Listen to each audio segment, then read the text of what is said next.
fire, water, air, and earth. We are made of all different elements, and all of them are active in us. However, there is one dominating element that rules the kind of nature that we are, that governs the kind of place that we own in our life. So, in this video, I'm going to help you identify which one of these four elements is more active in you, how it is going to help you, and how you can guide this energy for the betterment of your life. So let us begin with a small quiz that I have made for you. All you need to do is have your pen and paper ready or note down somewhere in your phone with every question what is it that you receive the most. Every question has four optional answers A, B, C, and D. You will have to identify which one of them is the most suitable for you and note it down. And largely, whatever you receive, for an example, you receive A as your larger chunk, then that is your answer. B is most of the preferred options, then that is your answer. So let us begin. And here I'm shooting the questions which I've noted down for you. So question number 1 here is, which one of these comments you receive the most from your loved ones, from your friends, from your colleagues, partners, whoever you interact with from day to day? Option A is, you are too bold, intimidating, you speak your truth with utmost honesty and do not care about what others would feel like because you wish to speak your truth. Option B, you are too sensitive, you're very emotional, you need not be thinking so hard or be attached with others with so much of sensitivity inside of you. Option C, you are a great advisor, we love to hug you, there's some kind of comfort we find inside of you. Every time we talk to you, we feel centered, we feel grounded. And option D is, you're always full of joy. You are the life of party. Without you, we do not feel complete at all. That was your question number 1. Now moving on to question number 2. Maybe you are in the middle of a lot of work and your subordinate or your maid or someone who helps you do all the work or sort it out has not turned up for 20 days and has called you up to say that is not even likely to turn up for one more week. How would you take this entire matter in your hand? Option A is that you will confront the person and demand an explanation as to why this is happening, what is really going on. You need to know what's happening. Option B is, you will offer to help the person to identify and figure out what the person really needs, to help yourself by helping the person. Option C, you will talk it out with the person and find out a great solution not only for yourself but for the person as well. So you will talk it over, you will understand, weigh everything and figure it out. And option D is, you will not care much because this is not the only option in your life. You know that when you want your work, when you really want to get your work done, there's something that will come around and you'll be able to figure it out. Maybe you've already started figuring out options that can work out for you. So you're not going to be bothered so much about this. I hope you're noting down which is the best suitable option for you. Now I'm moving to question number 3. In times of urgency, how do you react? Maybe there is an earthquake, maybe there is a flood, maybe there is something that demands utmost attention that you have to leave everything away. And at this point of time, what really happens with you? Option A is, you try to protect everything, yourself, people around you, and as much you can push yourself, you will go around protecting, saving all that you can. Option B, you will take a moment to empathize with the entire situation. It takes time for you to really absorb what is happening around you, because what really is stirring inside you are emotions, and your heart is not liking what is happening around you. Option C, you understand what is happening, and you also understand that you need to contribute, but you will do your best to save yourself and others. You will contribute how much ever you can, and you will leave what you can't. Option D, you already know what to do. You already have plan ready for you, and you are instantly going into the action mode, and you will end up saving the situation or yourself as much as you can. I hope you're noting down your answers, and I'm moving to question number 4. When someone challenges you, what do you do? How do you respond to that challenge? Option A, you're raring to go. You want to accept this challenge and you want to give back an answer to the person. So you will accept it for sure. Option B, you will creatively turn it down because you don't like this kind of an approach. You also are a wordsmith.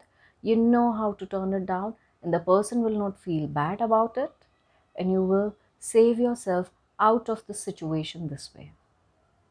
Option C is you will judge the entire situation. You will try and understand what are your strengths and weaknesses in this particular challenge, and the person's strengths and weaknesses, and you will have everything ready in your mind.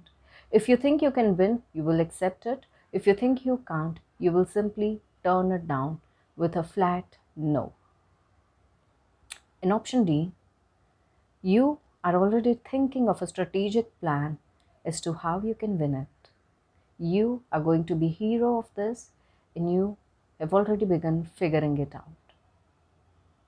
Now, the very last question is, when you face the deepest of your fears, how do you deal with this situation? What you feared the most is now in front of you, and how you're going to deal with this is going to be of utmost importance here. Option A, you will plunge right into it and you will face your fears. Option B, you will work your way around. You know this is going to take time. You know that you need time. You will be compassionate towards yourself and everyone else who's involved in this situation. You will, at the end of the day, give yourself a tight hug, and you will tell yourself that everything is going to be all right. Just give it some more time. Option C, you will seek a professional help. If you can't figure this out, you will allow someone else who knows how to do it to take over and lead you through this entire mess. In option D, you will divert your focus onto what's important at this moment. Is it your fears or is it something else? And you will go by what is the priority in your life. However, you might or might not struggle to deal with this situation at all. You don't think it is unimportant, but you will work according to your priorities. Now go back to all the options you've selected and see which one of them you've received the most. Is it A, B, C, or D?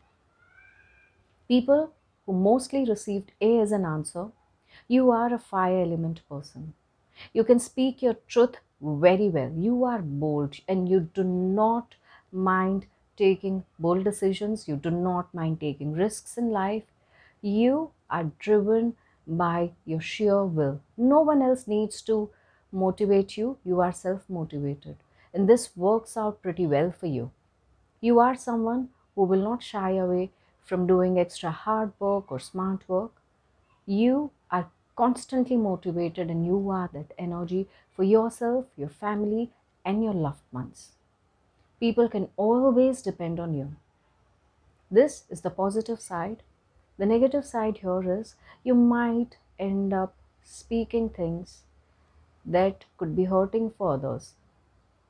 You might be pressurizing your subordinates and others in an unnecessary manner. You are not winning people with your love, you're winning people over with the kind of pressure and aggression that you're building up. People who receive largely B as an answer, you are water energy people. You're very sensitive. You are like an empath. You're creative. Your creativity, your art is something that inspires people around you. You are guided by your heart. You can understand even the slightest of the shift in anyone else's emotions. And that is your biggest strength. You win people over with your compassion, with your heart. However, what could really go wrong with you is at times you could become overtly sensitive to matters.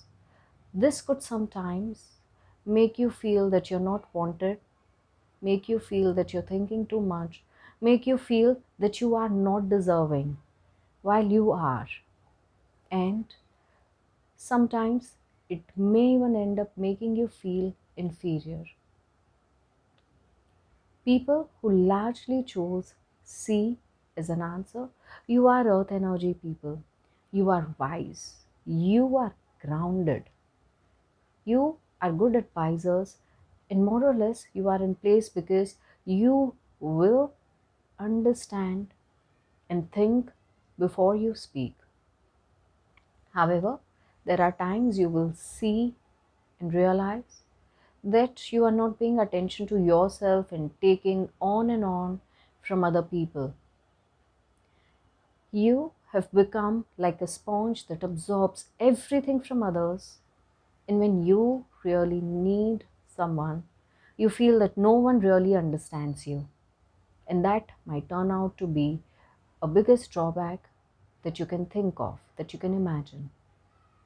And now, people who chose D as an answer, you are air energy people. You're focused. You are life of a party. You know what to speak. You can change the winds of a particular place. You can guide them to what you want them to do. And this is your strength. People look forward to meet you.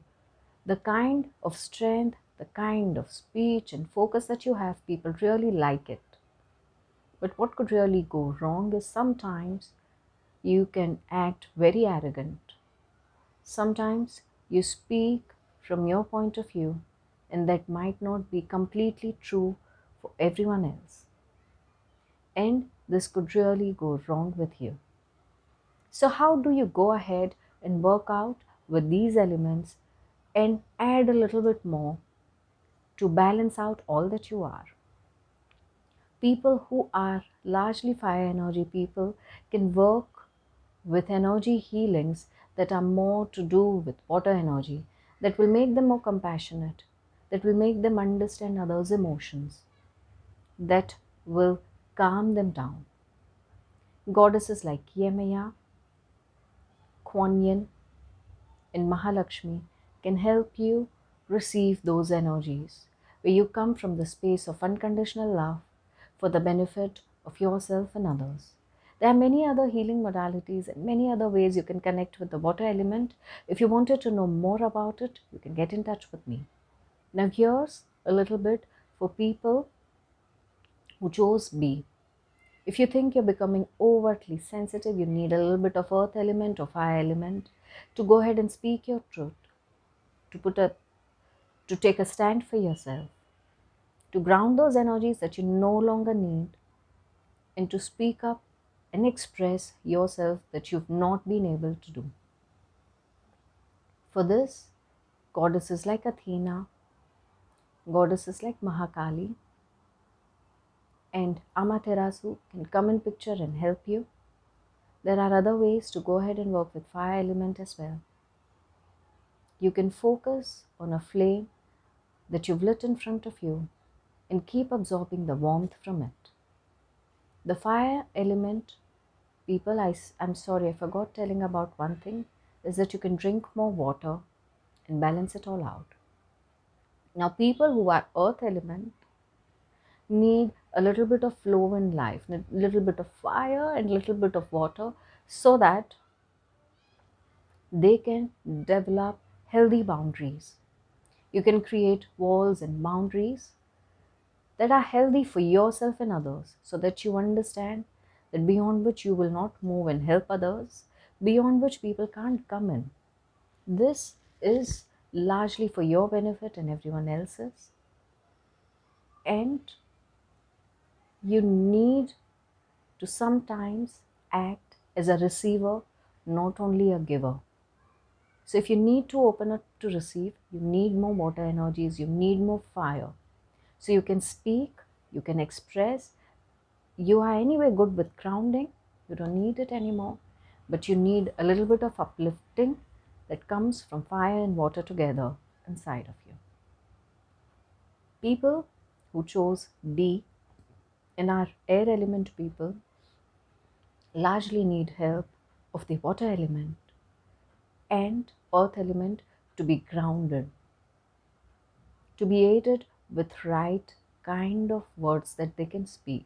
Now, these words of wisdom can come to you from goddesses like Mahasaraswati, like Isis, like Artemis, and they will help you understand what you can do before you speak, how you can conduct yourself, and modulate and channelize your energies in the highest and best way. This is a very large perspective on what your elements are and how you can work your way around with them. However, every person has a different divine spark. There could be a mix of energies and not only one. However, there's one energy that will be largely dominating you. If you wanted to understand more of such things, you can always get in touch with me. My details will be given in the description along with this video. I hope you enjoyed this quiz of finding out which element you are, and you can take in more quizzes like this.